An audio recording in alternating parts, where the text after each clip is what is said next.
ಕಡೇಹೊಡೆ ಗ್ರಾಮದ ಈಶ್ವರನಿಗೆ ನಮಸ್ಕಾರ. ಸೃಷ್ಟಿಯ ಅಧಿದೇವತೆಗಳು ಶ್ವೇತ ಋಷಿಗಳಿಗೆ ನಮಸ್ಕಾರ. ವಿಶ್ವಕ್ಕೆ ಬ್ರಹ್ಮಜ್ಞಾನ ಸಮಾಜ ನೀಡಿ ವಿಶ್ವ ಸೋದರತ್ವದ ನೆಲೆಗೆ ಶ್ರಮಿಸ್ತಾ ಇರತಕ್ಕಂಥ ಜೀವನ್ಮುಕ್ತ ಮಹಾತ್ಮರಿಗೆ ನಮಸ್ಕಾರ. ಚಂದ್ರಶೇಖರ ಬ್ರಹ್ಮಜ್ಞಾನ ಸಮಾಜ ಸ್ಥಾಪಿಸಿದ ಹಿರಿಯರು ಮತ್ತು ಸರ್ವ ಸದಸ್ಯರ ಆತ್ಮಜ್ಯೋತಿಗೆ ನಮಸ್ಕಾರ. ಈ ಸಮಾಜಕ್ಕೆ ಉಚಿತ ನಿವೇಶನ ದಾನ ಮಾಡಿದ ಅಧ್ಯಕ್ಷರು, ಶಿಕ್ಷಕರು, ವಕೀಲರೂ ಆದ KS ಈಶ್ವರಯ್ಯನವರಿಗೆ ಮತ್ತು ಈ ಬ್ರಹ್ಮವಿದ್ಯಾ ಸಮಾಜಕ್ಕೆ ಸೇವೆ ತ್ಯಾಗದ ಮೂಲಕ ಅಪಾರ ಕಾರ್ಯ ಮಾಡಿದ G. Narasappa, G. Mallanna, S. Basanna, A. ವೆಂಕಟರಾಮ್ರವರಿಗೆ ನಮಸ್ಕಾರ. ಗೋಷ್ಠಿಯನ್ನು ಉದ್ಘಾಟಿಸಿದ ಸೋದರಿ KT ಶೈಲಜಾ ತ್ಯಾಗರಾಜ್ ಶೆಟ್ಟರಿಗೆ ನಮಸ್ಕಾರ. ಗೋಷ್ಠಿಯ ನಿರ್ದೇಶಕರು ಬಸವರಾಜ ರೆಡ್ಡಿ ವೈದ್ಯರಿಗೆ ನಮಸ್ಕಾರ. ಇನ್ನು ಉಪನ್ಯಾಸ ಮಾಡಿದ ರಾಘವೇಂದ್ರಾಚಾರ್, ವಿಠ್ಠಲ್ ಕೃಷ್ಣ ಸನ್ಮುರಿ, ಚಂದ್ರಶೇಖರಪ್ಪ, ಮಾಧವಿ ರತ್ನಾಕರ್, ವೆಂಕಟರೆಡ್ಡಿಯವರಿಗೆ ಮತ್ತು ಹಗಲಿರುಳು ಈ ಕಾರ್ಯಕ್ರಮವನ್ನು ವ್ಯವಸ್ಥೆ ಮಾಡಿ ದುಡಿತಾ ಇರತಕ್ಕಂಥ ಎಲ್ಲ ಕಾರ್ಯಕರ್ತರಿಗೆ ನಮಸ್ಕಾರ. ಚಿತ್ರದುರ್ಗ ಜಿಲ್ಲಾ ಬ್ರಹ್ಮಜ್ಞಾನ ಒಕ್ಕೂಟದ ಅಧ್ಯಕ್ಷರು ಆನಂದ್ ಶೆಟ್ಟರು ಮತ್ತು ಕಾರ್ಯದರ್ಶಿ M. ಗಂಗಾಧರಪ್ಪನವರಿಗೆ ನಮಸ್ಕಾರ. ಚಳ್ಳಕೆರೆ ತಾಲೂಕು ಬ್ರಹ್ಮಜ್ಞಾನ ಒಕ್ಕೂಟದ ಅಧ್ಯಕ್ಷರು KV ನರಸಿಂಹಮೂರ್ತಿ, ಕಾರ್ಯದರ್ಶಿ R. ವೆಂಕಟೇಶ್ರವರಿಗೆ ಮತ್ತು ಕಡೇಹೊಡೆ ಬ್ರಹ್ಮವಿದ್ಯಾ ಸಮಾಜದ ಅಧ್ಯಕ್ಷರು ಸೋದರ N. ರುದ್ರಮುನಿಯವರಿಗೆ ನಮಸ್ಕಾರ. ಭಾಗವಹಿಸಿದ ರಾಜ್ಯದ ಎಲ್ಲ ಲಾಡ್ಜ್ಗಳ ಸಾಧಕರಿಗೆ ನಮಸ್ಕಾರ. ವೇದಿಕೆಯಲ್ಲಿರುವ ಎಲ್ಲ ಬ್ರಹ್ಮವಿದ್ಯಾ ಅಭಿಮಾನಿಗಳಿಗೆ ನಮಸ್ಕಾರ. ಮನೆಯಲ್ಲಿ ಕೂತು ಧ್ವನಿವರ್ಧಕದ ಮೂಲಕ ಆಲಿಸ್ತಾ ಇರತಕ್ಕಂಥ ಕಡೇಹೊಡೆ ಗ್ರಾಮದ ಮಹಾಜನತೆಗೆ ನಮಸ್ಕಾರ. ಕಡೇಹೊಡೆ ಗ್ರಾಮಕ್ಕೆ ಇದು ಪವಿತ್ರವಾದ ದಿನ. 3 ದಿನಗಳ ಗೋಷ್ಠಿ ಇಲ್ಲಿ ನಡೆಯುತ್ತೆ ಅಂತ ಅಲ್ಲ, ಅಂಥ ಗೋಷ್ಠಿಗಳು ಎಷ್ಟೋ ಇಲ್ಲಿ ನಡೆದಿವೆ. ವಜ್ರ ಮಹೋತ್ಸವ ಆಚರಿಸ್ತಾ ಇದೆ ಅಂತ ಕೂಡ ಅಲ್ಲ, ಕಾಲ ಗತಿಸುತ್ತೆ. ನಾಳೆ ಅಮೃತ ಮಹೋತ್ಸವ ಕೂಡ ಬರುತ್ತೆ. ಈ ದಿನದ ವಿಶೇಷ ಏನಂದರೆ, ಕಡೇಹೊಡೆಯ ಬ್ರಹ್ಮಜ್ಞಾನಕ್ಕೆ ಮತ್ತು ಇಲ್ಲಿನ ಬ್ರಹ್ಮಜ್ಞಾನ ಸಮಾಜದ ಸದಸ್ಯರಿಗೆ ಮಾನಸಿಕವಾಗಿ ಪುನರುತ್ಥಾನವಾಗಿದೆ. ಅದು ಕಟ್ಟಡ ಇರಬಹುದು, ಸ್ಥಗಿತ ಕಾರ್ಯಕ್ರಮಗಳಿರಬಹುದು, ಒಟ್ಟಾರೆ ಜಾಗೃತಿ ಮೂಡಿದೆ, ವರ್ತಮಾನ ಕಾಣ್ತಾ ಇದೆ. ಆ ಕಾರಣದಿಂದ ನಾನು ಈ ಗೋಷ್ಠಿಯ ಅಧ್ಯಯನ ಗ್ರಂಥವಾದ ನೀನು, ಈ ಗ್ರಂಥದ ಹೊರಗಡೆ ಅವರೇ ನನ್ನನ್ನು ಕಳಿಸಿದಾರೋ ನಾನೇ ಹೋಗಿದ್ದೀನೋ ಗೊತ್ತಿಲ್ಲ, ಈ ಗ್ರಂಥದ ವಿಷಯವನ್ನು ನಾನು ಮಾತಾಡೋದಿಲ್ಲ. ಎಲ್ಲ ಉಪನ್ಯಾಸಕರು ಇದನ್ನು ಮಾತಾಡಿದರೆ ನಾನು ಇಲ್ಲಿ ಇಡ್ತಾ ಇದ್ದೀನಿ. ಇನ್ನು ಈ ಕಾರ್ಯಕ್ರಮಗಳ ಆಚೆ ಸ್ವಲ್ಪ ನಿಂತ್ಕೊಂಡು ಬಹಳ ಸಡಗರದಿಂದ ನಾನು ಇಲ್ಲಿಗೆ ಬಂದಿದ್ದೀನಿ. ಹಬ್ಬ ನನಗೆ, ತಾವು ಕೂಡ ನನ್ನ ಜೊತೆಯಲ್ಲಿ ಸಂಭ್ರಮವಾಗಿ ಈ ಹಬ್ಬದಲ್ಲಿ ಭಾಗವಹಿಸಬೇಕು. ಕಡೆಯೊಡೆ ಬ್ರಹ್ಮವಿದ್ಯಾ ಸಮಾಜದ ಸೇವೆ ಮಾಡಿದ ಸಾಧಕರಲ್ಲಿ ಅತ್ಯಂತ ಹಿರಿಯರಾದ ಈಶ್ವರಯ್ಯನವರು ಇಲ್ಲಿ ಉಪಸ್ಥಿತರಿದ್ದಾರೆ. ಅವರು ತಮಗಿಂತ ಎಲ್ಲ ಹಿರಿಯರ ಪರವಾಗಿ ನಮಗೆ ಆಶೀರ್ವಾದ ಮಾಡೋದಕ್ಕಾಗಿ ಮತ್ತು ಇವತ್ತಿನ ಸಂಭ್ರಮವನ್ನು ಅನುಭವಿಸಲಿಕ್ಕಾಗಿ ವೇದಿಕೆಗೆ ಬರಬೇಕು ಅಂತ ನಾನು ಅವರನ್ನು ಕೋರ್ತೇನೆ.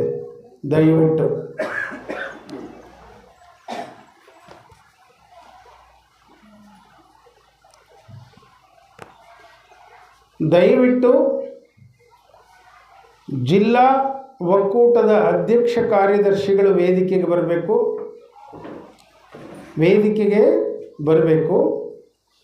ತಾಲ್ಲೂಕು ಒಕ್ಕೂಟದ ಅಧ್ಯಕ್ಷ ಕಾರ್ಯದರ್ಶಿಗಳು ತಕ್ಷಣ ವೇದಿಕೆಗೆ ಬರಬೇಕು. ಕಡೆಯೊಡೆ ಬ್ರಹ್ಮವಿದ್ಯಾ ಸಮಾಜದ ಅಧ್ಯಕ್ಷರು ವೇದಿಕೆಗೆ ಬರಬೇಕು. ಕಡೆಯೊಡೆ ಬ್ರಹ್ಮವಿದ್ಯಾ ಸಮಾಜದ ಅಧ್ಯಕ್ಷರು ವೇದಿಕೆಗೆ ಬರಬೇಕು. ಎಲ್ಲ ಉಪನ್ಯಾಸಕರು ವೇದಿಕೆಗೆ ಬರಬೇಕು. ದಯವಿಟ್ಟು ನಾನು ವಾಪಸ್ ಕಳಿಸ್ತೀನಿ, ಇಲ್ಲೇನು ಭಾಳ ಹೊತ್ತು ತಮ್ಮನ್ನು ಕೂರಿಸಲ್ಲ, ವಾಪಸ್ ಕಳಿಸ್ತೀನಿ. ಎಲ್ಲ ಉಪನ್ಯಾಸಕರು ದಯವಿಟ್ಟು ಬರಬೇಕು. ರಾಘವೇಂದ್ರ, ಎಲ್ಲ ಉಪನ್ಯಾಸಕರು ವೇದಿಕೆಗೆ ಬರಬೇಕು.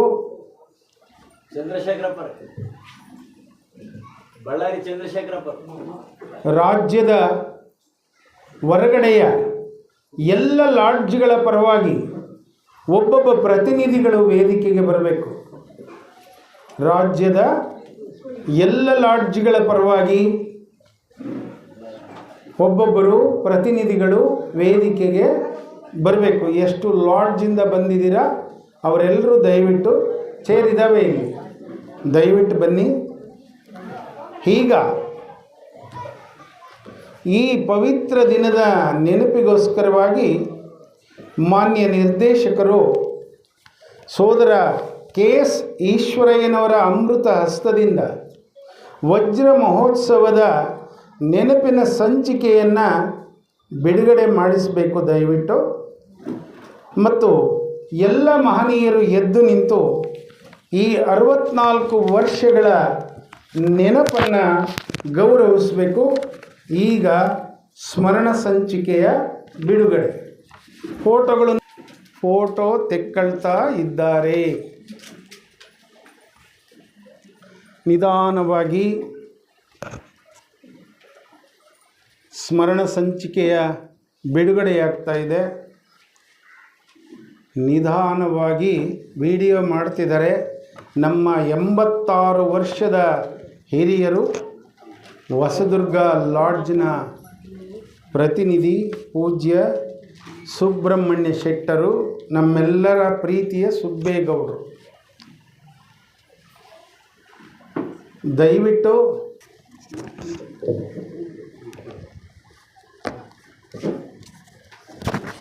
ಹೀಗೆ ಇಟ್ಕೋಬೇಕು. ಬನ್ನಿ ಈ ಕಡೆಗೆ, ಆ ಕಡೆ ಮಕ್ಕಕ್ಕೆ ತಿರುಗಿ. ಉಪನ್ಯಾಸಕರೆಲ್ಲ ಬಂದಿದ್ದೀರಲ್ಲ. ರಾಘವೇಂದ್ರಾಚಾರ್ಯಲ್ಲಿ ಯಾರಿಗಾರ ಕೊಡಪ್ಪ ತಂದೆ, ಯಾಕೆ ಹಂಗೆ ಮಾಡ್ತೀಯ? ಆಗಲಿ, ಪರವಾಗಿಲ್ಲ. ರಂಗನಾಥ್, ದಯವಿಟ್ಟು ಫೋಟೋ ತೆಕ್ಕೊಳ್ಳಿ. ಎಲ್ಲರೂ ಸಂಭ್ರಮಿಸುವ ಕ್ಷಣ ಇದು. 64 ವರ್ಷಗಳ ನೆನಪು ಈ ಪುಸ್ತಕದಲ್ಲಿ 65 ವರ್ಷ ಆಯಿತು ಪ್ರಥಮ ಸದಸ್ಯರ 10 ಜನರ ತಂಡ ನೋಂದಣಿಯಾಗಿ. ಆವತ್ತಿನಿಂದ ಇವತ್ತಿನವರೆಗೆ ಪ್ರತ್ಯಕ್ಷವಾಗಿ ಮತ್ತು ಪರೋಕ್ಷವಾಗಿ ತಮ್ಮ ತನು ಮನ ಧನಗಳನ್ನು ಕೊಡ್ತೀನಿ. ಬುಕ್ಕು ಚಿಂತೆ ಬೇಡ, ಸಮಾಧಾನವಾಗಿರ್ಬೋದು. ಪುಸ್ತಕ ಎಲ್ಲರಿಗೂ ಮುಟ್ಟುತ್ತೆ. ಸಭೆಯ ನಂತರ ಪುಸ್ತಕದ ವಿಚಾರ.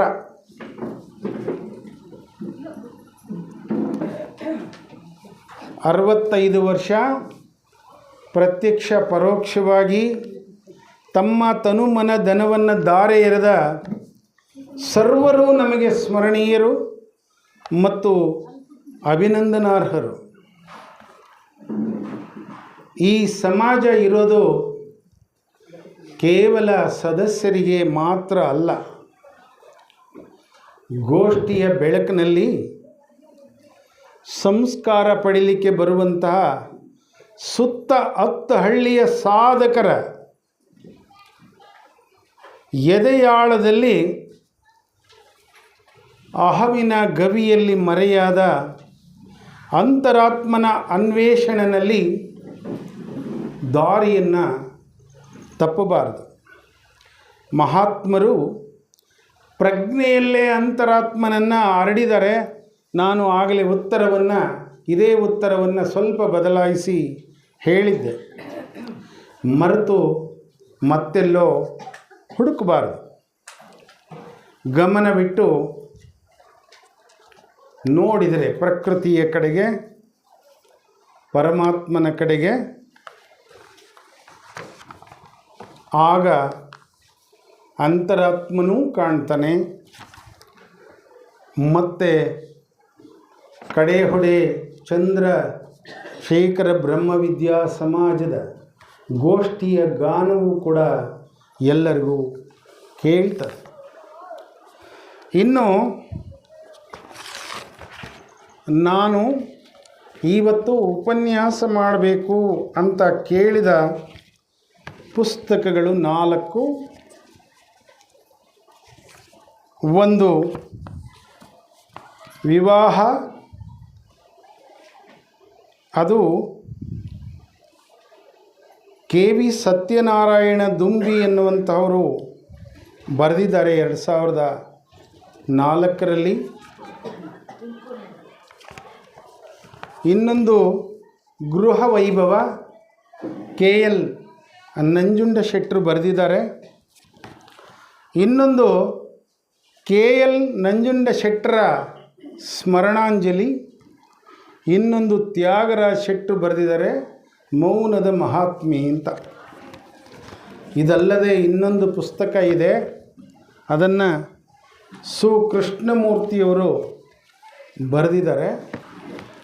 ಅದನ್ನು ಈಗೊಂದು ವಾರದ ಮುಂದೆ ಯಾರೋ ಕದ್ದಿದ್ದಾರೆ, ಅದು ಸಿಕ್ಕತ್ತೆ ಈ ಲಾಡ್ಜಲ್ಲಿ, ಬಹುಶಃ ಅದು ಇರುತ್ತೆ. ನಾನು ಇವತ್ತಿನ ಉಪನ್ಯಾಸವನ್ನು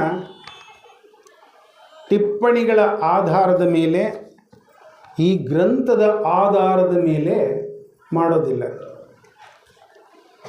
ಸಮಗ್ರ ಕಡೆಹೊಡೆ ಗ್ರಾಮ, ಸಮಗ್ರ ಕಡೆಹೊಡೆಯ ಗ್ರಾಮಸ್ಥರು, ಸಮಗ್ರ ಚಂದ್ರಶೇಖರ ಬ್ರಹ್ಮವಿದ್ಯಾ ಸಮಾಜದ ಪರಿಚಯವನ್ನು ಮಾಡುವ ಮೂಲಕ ಅಂತಿಮವಾಗಿ ನಂಜುಂಡಶೆಟ್ಟರ ಕಥೆಯನ್ನು ತಮಗೆ ಹೇಳುವ ಮೂಲಕ ನನ್ನ ಉಪನ್ಯಾಸವನ್ನು ಆ ವಿಷಯದ ಒಳಗಡೆ ಸಮೀಕರಿಸಿಬಿಡ್ತೇನೆ. ನೀವು ಎಲ್ಲಿ ಗೃಹ ವೈಭವ ಬಂತು ಅಂತ ಹುಡುಕಬೇಕು. ಮಧ್ಯೆ ಮಧ್ಯೆ ಮರೆತು ಕೂತ್ಕೊಂಡ್ರೆ ಮುಂದಕ್ಕೆ ವಿಷಯ ಹೋಗ್ತಾ ಇರ್ತದೆ. ಹಾಗೆ ಆಗೋದಕ್ಕೆ ಬಿಡಬೇಡಿ. ವಿಶ್ವದಲ್ಲಿ ಎಲ್ಲಿಗೆ ಹೋದರೂ, ಯಾವ ಖಂಡಕ್ಕೆ ಹೋದರೂ, ದೇಶಕ್ಕೆ ಹೋದರೂ ಸಾಗರ ಸಮುದ್ರಕ್ಕೆ ಹೋದರೂ, ಧ್ರುವ ಪ್ರದೇಶಗಳಿಗೆ ಹೋದರೂ ಮಾನವನ ವಿಕಾಸ ಸ್ವಲ್ಪ ಹೆಚ್ಚು ಕಡಿಮೆ ಒಂದೇ ರೂಪದಲ್ಲಿ ಇರುತ್ತೆ. ಸೋದರಿ ಶೈಲಜಾ ಅವರು ಪ್ರೇಮವನ್ನು ಕುರಿತು ಮಾತಾಡ್ತಾ ಕೆಲವು ವಿಷಯಗಳನ್ನು ನನ್ನ ಉಪನ್ಯಾಸನ ಹಗುರ ಮಾಡಿ ಹೇಳಿದ್ದಾರೆ. ಮಾನವನಿಗೆ ಮೊದಲು ಹಸಿವು ತಣಿಬೇಕು, ಊಟ ಹುಡುಕ್ತಾನೆ. ಆಮೇಲೆ ದೇಹವನ್ನು ರಕ್ಷಿಸ್ಕೊಳ್ಬೇಕು. ಆಮೇಲೆ ದಣಿದ ದೇಹಕ್ಕೆ ನಿದ್ರೆ ಬೇಕು.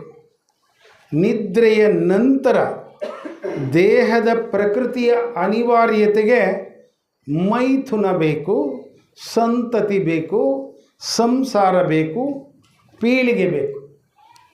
ಇಷ್ಟೇ ಮಾನವನ ಅಗತ್ಯಗಳು. ಇಷ್ಟಕ್ಕೆ ಒಂದು ವೇಳೆ ಮಾನವ ಸೀಮಿತವಾಗಿ ಇದ್ದಿದ್ದರೆ ಪ್ರಾಣಿಗಳಿಗೂ ಅವನಿಗೂ ಇವತ್ತು ಭೇದವಿರ್ತಿರಲಿಲ್ಲ. ಪ್ರಾಣಿಗಳ ಮನಸ್ಸು ಎಷ್ಟು ಶುದ್ಧವಾಗಿದೆಯೋ ಮಾನವನ ಮನಸ್ಸು ಕೂಡ ಅಷ್ಟೇ ಶುದ್ಧವಾಗಿ ಇರ್ತಿತ್ತು. ಇಷ್ಟು ಅಗತ್ಯಗಳಿಗೋಸ್ಕರವೇ ಕಡೆಯ ಉಡೆಯ ಪುರಾತನರು ತಮಗೆ ತಾವೇ ವಿಜ್ಞಾನಿಗಳಾಗಿ ಯೋಧರಾಗಿ ಬದುಕನ್ನು ಹುಡುಕಿದರು. ಪಶು ಪಕ್ಷಿಗಳನ್ನು ನೋಡಿದರು, ಹಸಿವಿಗೆ ಬೇಟೆಯಾಡಿ ಮಾಂಸವನ್ನು ತಿಂದರು, ಬೇರುಗಳನ್ನು, ಗಡ್ಡೆಗೆಣಸನ್ನು, ಎಲೆನ, ಮೊಗ್ಗನ್ನು, ಹೂವನ್ನು, ಕಾಯಿ, ಹಣ್ಣು, ತೆನೆ, ಬೀಜ, ದವಸ, ಧಾನ್ಯ, ನೀರು, ಉಪ್ಪು, ಹುಳಿ, ಒಗರು, ಸಿಹಿ, ಕಹಿ ರಸಗಳನ್ನು ಗಿಡ ಬಳ್ಳಿಗಳಿಂದ ಪ್ರಕೃತಿಯಿಂದ ಅನ್ವೇಷಣೆ ಮಾಡಿದರು. ಬೆಂಕಿಯಿಂದ, ಒಲೆಯಿಂದ ಅಡುಗೆಯನ್ನು ಮಾಡಿದರು. ಅವರೆಲ್ಲರೂ ಪೂಜ್ಯರೇ, ಅದೆಲ್ಲವೂ ಶ್ರೇಷ್ಠ ಆಹಾರವೇ. ಆ ಶೋಧನೆ ಎಲ್ಲವೂ ಪ್ರಪಂಚಕ್ಕೆ ಬೇಕಾಗಿದ್ದದ್ದೇ. ಅದರಲ್ಲಿ ದೋಷಗಳು ಇಲ್ಲ, ಸುಧಾರಣೆಗಳು ಆಗಬೇಕು ಅಷ್ಟೆ. ಇನ್ನು ದೇಹದ ರಕ್ಷಣೆಗೆ ಬಿಸಿಲು, ಗಾಳಿ, ಮಳೆ, ಕಾಡು ಮೃಗ, ಶತ್ರುಗಳಿಂದ ರಕ್ಷಣೆ ಪಡೀಲಿಕ್ಕೆ ಪೊದೆಗಳು, ಗುಡ್ಡ, ಬೆಟ್ಟ, ಪೊಟರೆ, ಗವಿ, ನೆರಕೆ, ಗುಡಿಸಲು, ದೊಡ್ಡ ಮನೆ, ಹೀಗೆ ಎಂಥದನ್ನು ಬೇಕಾದರೂ ಅಂಥದನ್ನು ರೂಪಿಸಿದರು. ಎಲ್ಲವೂ ಆಯಾ ಕಾಲಕ್ಕೆ ಗೃಹಗಳೇ. ಆ ಗೃಹದಲ್ಲಿ ಬದುಕಿರುವುದು ಗೃಹದ ವೈಭವವೇ. ಸಾಮಾನ್ಯವಾಗಿ ಗೃಹ ಅಥವಾ ಗೃಹಸ್ಥರ ವಸ್ತು ವಿಷಯಗಳು ಮತ್ತು ಪೋಷಕ ತತ್ವಗಳೆಲ್ಲ ಹಳ್ಳಿನಲ್ಲಿ ಅಥವಾ ಪಟ್ಟಣದಲ್ಲಿ ಅಥವಾ ಜನಸಮುದಾಯದ ಮಧ್ಯೆ ಅಡಕವಾಗಿರ್ತವೆ. ಆ ಕಾರಣದಿಂದ ಬ್ರಹ್ಮವಿದ್ಯೆಗೆ ಮೊದಲು ಕಡೇ ಉಡೆಯ ಇತಿಹಾಸವನ್ನು, ಬೆಳೆದು ಬಂದ ದಾರಿಯನ್ನು, ಕಡೇ ಉಡೆ ಹೇಗಿದೆ ಅನ್ನೋದನ್ನು ನಾವು ತಿಳ್ಕೋಬೇಕು.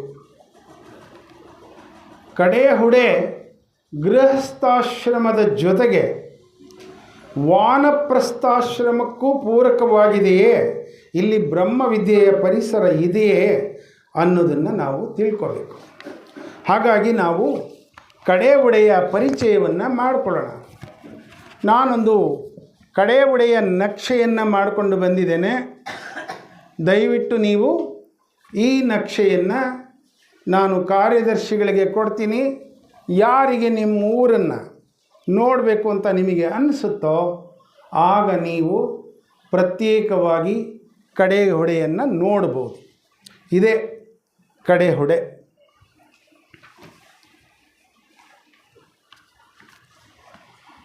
ಈ ಕಡೇ ಉಡೆ ಪೂರ್ವಾಭಿಮುಖವಾದ ಕರ್ನಾಟಕ ರಾಜ್ಯದ ನಾಭಿ ಕಮಲದಲ್ಲಿ ಇದೆ. ಈ ಗ್ರಾಮದ ಪೂರ್ವಕ್ಕೆ ನಡಲುಡಂ ಮತ್ತು ಕೋಡಿ ಮಾರಮ್ಮನ ಗುಡಿ ಇದೆ. ಪಶ್ಚಿಮಕ್ಕೆ ದೊಡ್ಡ ಚೆಲ್ಲೂರು, ಓಬನಹಳ್ಳಿ, ಅದರ ಮಜಿರೆ ಓಂಕಾರಪುರ ಇದೆ. ಉತ್ತರಕ್ಕೆ ಮಹದೇವಪುರ ಇದ್ದರೆ ದಕ್ಷಿಣಕ್ಕೆ ವಲಸ ಅಗ್ರಹಾರ ಗ್ರಾಮದ ಗಡಿಗಳಿವೆ. ಈ ಚಕ್ಕುಬಂದಿಯ ಮಧ್ಯೆ ಇರುವ ಕಡೆಯೊಡೆಯ ಒಟ್ಟು ಭೌಗೋಳಿಕ ವಿಸ್ತೀರ್ಣ 2862 ಎಕರೆ 1 ಗುಂಟೆ.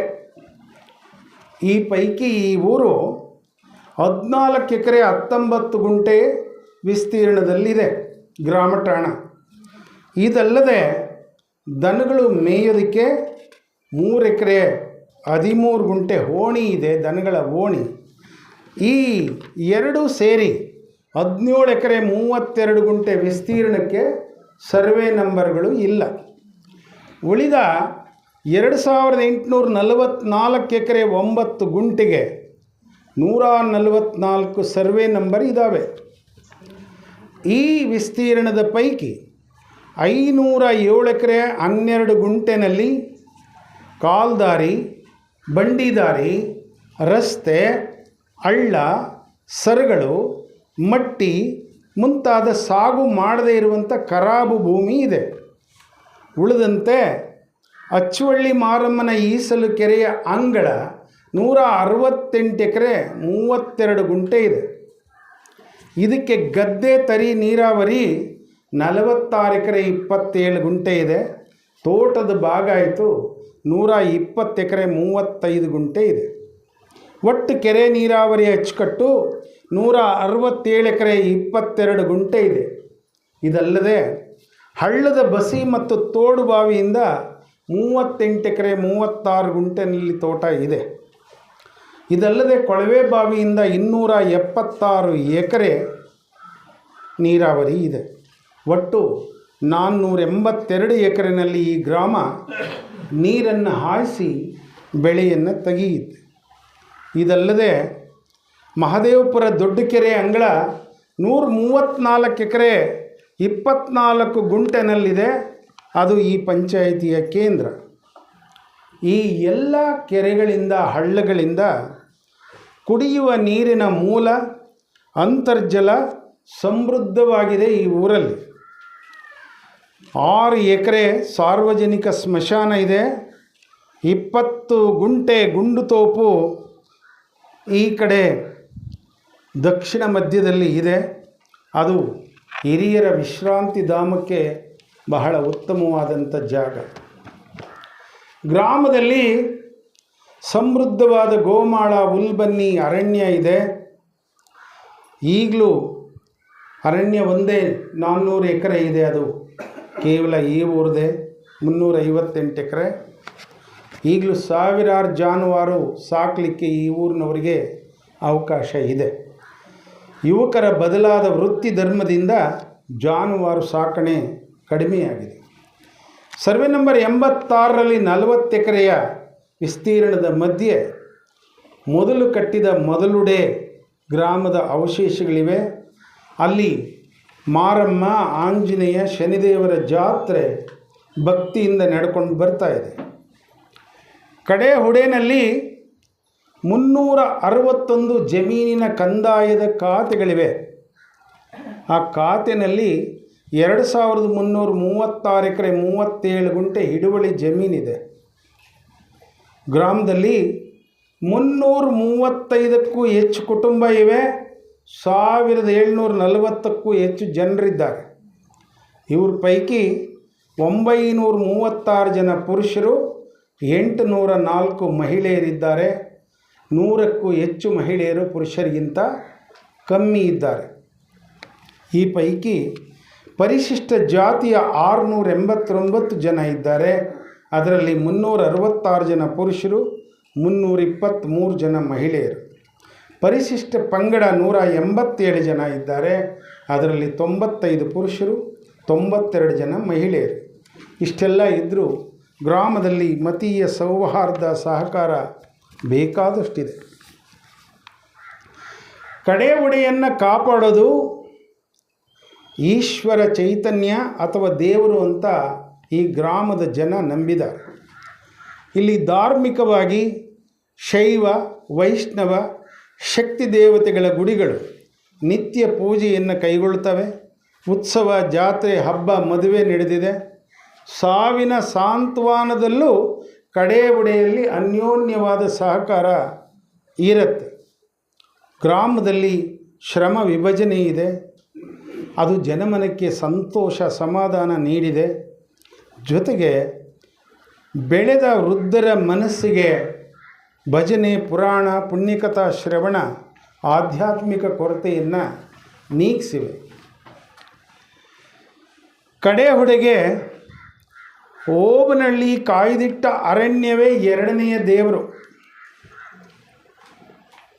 ದೊಡ್ಡ ಚೆಲ್ಲೂರಿನ ನೈಋತ್ಯದಿಂದ ವಾಯುವ್ಯದ ಓಬನಹಳ್ಳಿ ಗಡಿಯವರೆಗೆ ಹಬ್ಬಿರುವಂಥ ಹಸಿರು ಕಾಡಿನಿಂದ ಈಶಾನ್ಯಕ್ಕೆ ಹರಿತಕ್ಕಂಥ ದೊಡ್ಡೀಸಲು ಮತ್ತು ಚಿಕ್ಕೀಸಲು ಹಳ್ಳಗಳಿಗೆ ಹಲವು ಸರಗಳು ಸೇರಿ ಕಡೆಹುಡೆ ಗ್ರಾಮದ ಜಮೀನಿಗೆ ನೀರು, ಗೊಬ್ಬರ, ಔಷಧಯುಕ್ತ ಪ್ರಾಣವಾಯುವನ್ನು ಹರಡಿ ವಾಸ್ತುಪೂರ್ಣ ಮಾಡಿದೆ ಈ ಗ್ರಾಮವನ್ನು.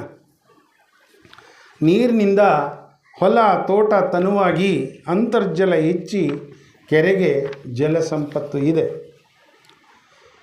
ಇಲ್ಲಿನ ಗೃಹ ನಿರ್ಮಾಣಕ್ಕೆ ಯಾವ ಕಲ್ಲು, ಮಣ್ಣು, ಮರ, ಮುಟ್ಟು ದೊರಕ್ತಿತ್ತೋ ಅದೇ ಈ ಗ್ರಾಮದ ಆದರ್ಶ ಗೃಹಗಳಾಗಿತ್ತು. ಹೀಗೆ ಬಲ, ರಕ್ಷಣೆ, ಸಹಕಾರ, ಸೌಲಭ್ಯ ಗ್ರಾಮದಲ್ಲಿತ್ತು. ಆದರೂ ವಿದ್ಯೆಯ ಬಲದಿಂದ ವೃತ್ತಿಯನ್ನು ಹುಡುಕಿ ಹೊರಟ ಎಷ್ಟೋ ಯುವ ಪೀಳಿಗೆ ಯಶಸ್ವಿಯಾಗಿ ನಗರ ಸೇರಿತ್ತು. ಅಷ್ಟು ಗೃಹಗಳಲ್ಲಿ ವೃದ್ಧರೇ ಉಳ್ಕೊಂಡು ಮಕ್ಕಳ, ಮೊಮ್ಮಕ್ಕಳ ಸಂಭ್ರಮದ ಕನಸನ್ನು ಕಣ್ಣಲ್ಲಿ ಕಟ್ಟಿಕೊಂಡು ದಾರಿ ನೋಡ್ತಿದ್ದಾರೆ. ಆದಾಗ್ಯೂ ಕಡೆಹುಡೆ ಗೃಹಗಳಲ್ಲಿ ಶಾಂತಿ ನೆಲೆಸಿದೆ. ಹೊರಗಡೆ ಹೋದವರು ಒಳಗಡೆಯ ವೃದ್ಧರನ್ನು ಗೌರವಿಸ್ತಾ ಇದ್ದಾರೆ. ಹಾಗಾಗಿ ಕಡೆಹುಡೆ ವಾಸ ಮಾಡಲಿಕ್ಕೆ ಯೋಗ್ಯವಾದ್ದು ಅಂತ ಸುತ್ತ ಹತ್ತಳಿಯ ಜನ ಹೇಳ್ಕೊಳ್ತಾರೆ. ಈ ಗ್ರಾಮಕ್ಕೆ 1905ರಿಂದಲೇ ಬ್ರಹ್ಮವಿದ್ಯೆ ಪ್ರವೇಶ ಮಾಡ್ತು ಅಂದರೆ ತಪ್ಪಾಗೋದಿಲ್ಲ. ಯಾಕಂದರೆ 1905ರಲ್ಲಾಗಲೇ ಚಿತ್ರದುರ್ಗ ಬ್ರಹ್ಮವಿದ್ಯಾ ಸಮಾಜ ಆರಂಭ ಆಗಿತ್ತು. ಅದಾದಮೇಲೆ ಜುಂಜುರಗುಂಟೆ, ಚಳ್ಳಕೆರೆ, ಕ್ಯಾದಿಗುಂಟೆ ಬ್ರಹ್ಮವಿದ್ಯಾ ಸಮಾಜಗಳಲ್ಲಿ ಗೋಷ್ಠಿ ನಡೀತಾ ಇದ್ದವು.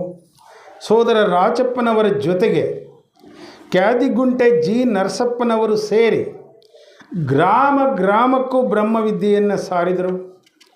ಕ್ಯಾದಿಗುಂಟೆ ಗೋಷ್ಠಿಯನ್ನು ನೋಡಿದ ಜಿ ಮಲ್ಲಣ್ಣನ 10 ಜನ ತಂಡ 31/12/1960ರಲ್ಲೇ ಕ್ಯಾದಿಗುಂಟೆ ಲಾಡ್ಜನ್ನು ಸೇರಿದರು.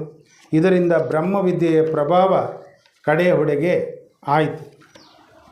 1962ರಲ್ಲಿ ಜಿ ನರಸಪ್ಪನವರು ಸೋದರ ಟಿ ವಿ ರಾಚಪ್ಪನನ್ನು ಕಡೆಹುಡೆಗೆ ಕರೆತಂದು ಈಶ್ವರನ ಗುಡಿನಲ್ಲಿ ಪ್ರಥಮ ಉಪನ್ಯಾಸ ಮಾಡಿಸಿದರು.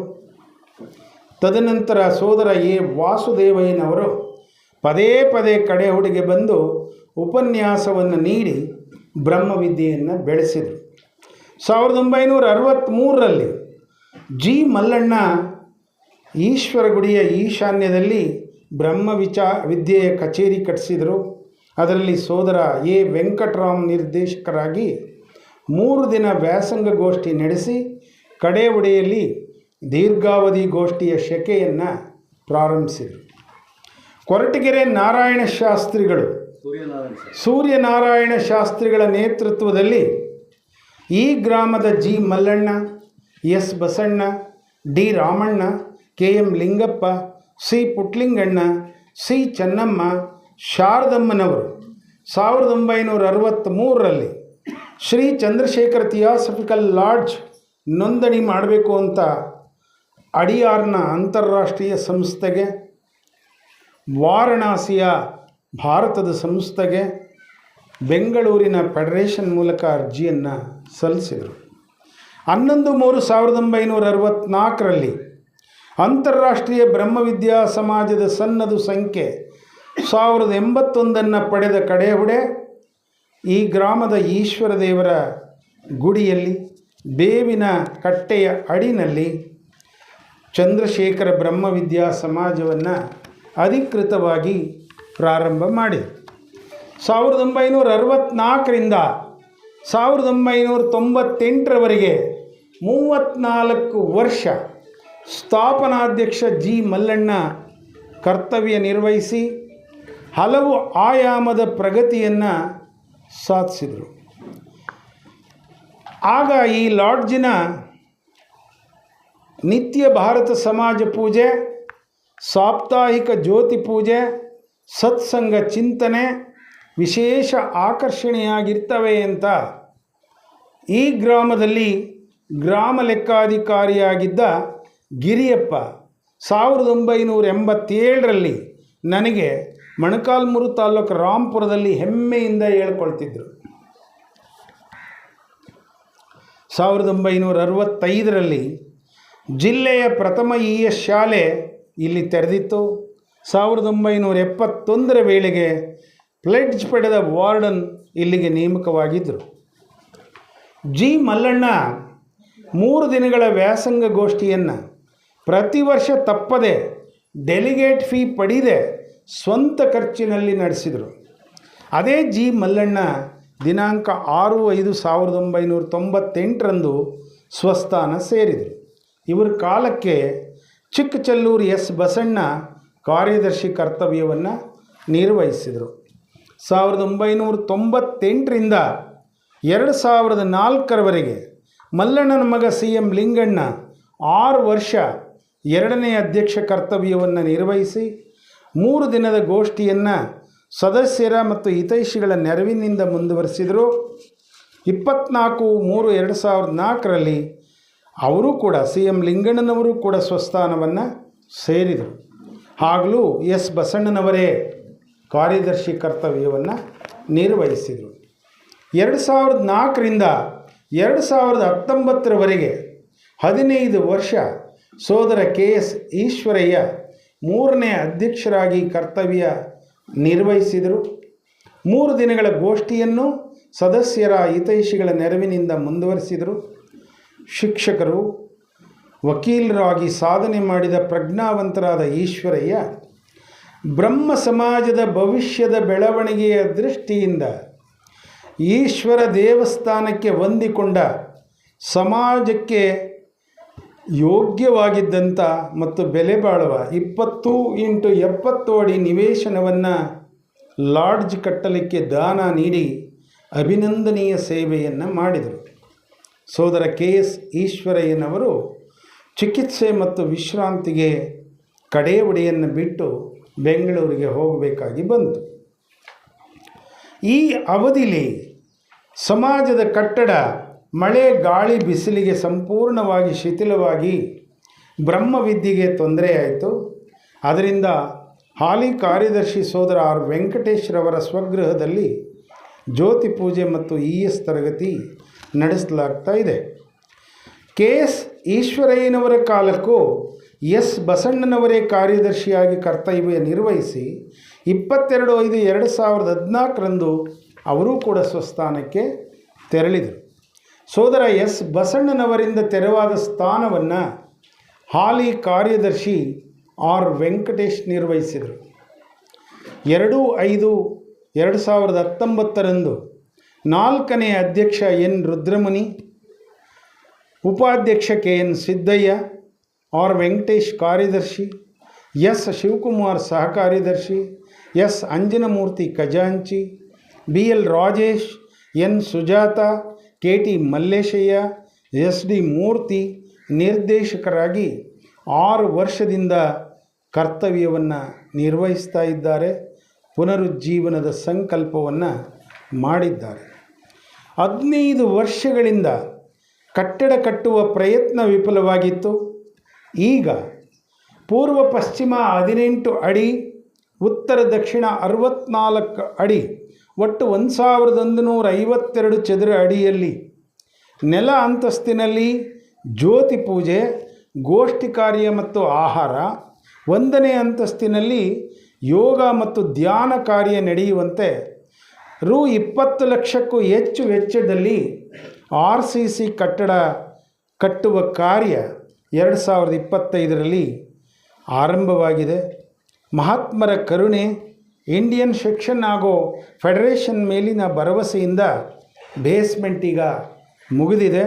ನೆಲ ಅಂತಸ್ತಿನ ಕಟ್ಟಡದ ಕಾರ್ಯ ನಡೀತಾ ಇದೆ.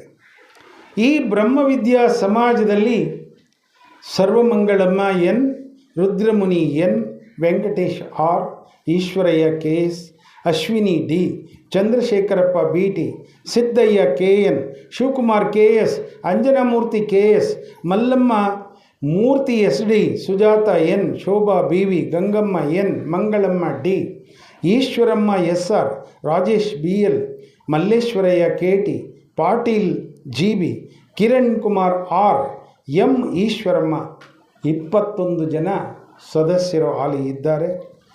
ಇವರು ಇವತ್ತಿನ ಗೋಷ್ಠಿಯಲ್ಲಿ ಕೆಲವರು ಆಹಾರ ಮತ್ತಿತರೆ ವಿತರಣೆಯನ್ನು ಮಾಡಿದರು.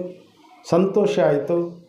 ಅವರ ತಂದೆ ತಾಯಿಗಳ ಪುಣ್ಯ ಹೆಚ್ಚಲಿ, ಅವರ ಭವಿಷ್ಯ ಚೆನ್ನಾಗಿರಲಿ. ಆದರೆ ಈ 21 ಜನ ವಿನಾಯಕನ 21 ಅವತಾರಗಳಂತೆ ಸಂಕಲ್ಪ ಸಿದ್ಧರಾಗಿ ವೈಫಲ್ಯಗಳನ್ನು ಸಾಫಲ್ಯಗೊಳಿಸುವ ಪ್ರತಿಜ್ಞೆ ಮಾಡಬೇಕಾಗಿರುವ ದಿನ ಇದು. ಅದು 3 ದಿನಗಳ ವಜ್ರ ಮಹೋತ್ಸವ ಇರಬಹುದು. ಉತ್ತಮ ಸದಸ್ಯರನ್ನು ಹುಡುಕಿ ಸುತ್ತ ಹತ್ತಳ್ಳಿನಲ್ಲಿ ಇದೊಂದೇ ಗ್ರಾಮದಲ್ಲ, ಈ ಸಮಾಜಕ್ಕೆ ಸೇರಿಸುವ ಕಾರ್ಯ ಇರಬಹುದು. ಊರೂರನ್ನು ತಿರುಗಿ ದಾನಿಗಳ ಸಹಕಾರವನ್ನು ಕೇಳಿ ರಸೀದಿ ಪುಸ್ತಕಗಳನ್ನು ಬ್ಯಾಂಕ್ ಅಕೌಂಟಿನ ಖಾತೆ ನಂಬರ್ನ ಕೈಯಲ್ಲಿ ಹಿಡ್ಕೊಂಡು ಹಣಕಾಸನ್ನು ಸಂಗ್ರಹಿಸುವಂಥ ಯೋಧರಂತೆ ಕೆಲಸ ಮಾಡುವ ಕಾರ್ಯ ಇರಬಹುದು. ಯಾಕಂದರೆ ನನ್ನ ಕಣ್ಣೆದುರಿಗೆ ವಸ್ತುರ್ಗ ಲಾಡ್ಜ್ ಕಟ್ಟಿದ ಪುಣ್ಯಾತ್ಮ 86 ವರ್ಷ ಕೂತಿದ್ದಾರೆ. ಅವರು ಹಣಕಾಸನ್ನು ಕಲೆಕ್ಟ್ ಮಾಡೋದಕ್ಕೆ ತಿರುಗಿರುವ ಊರು 30.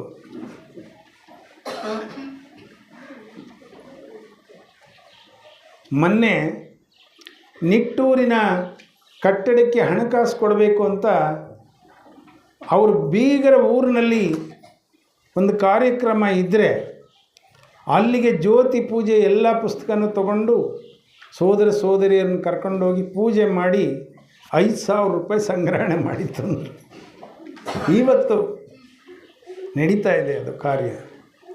ಮಾತೆ ಬೆಸೆಂಟ್ ಇದನ್ನೇ ಮಾಡಿದ್ದು, ಹಣ ಸಂಗ್ರಹಿಸೋದಕ್ಕೆ.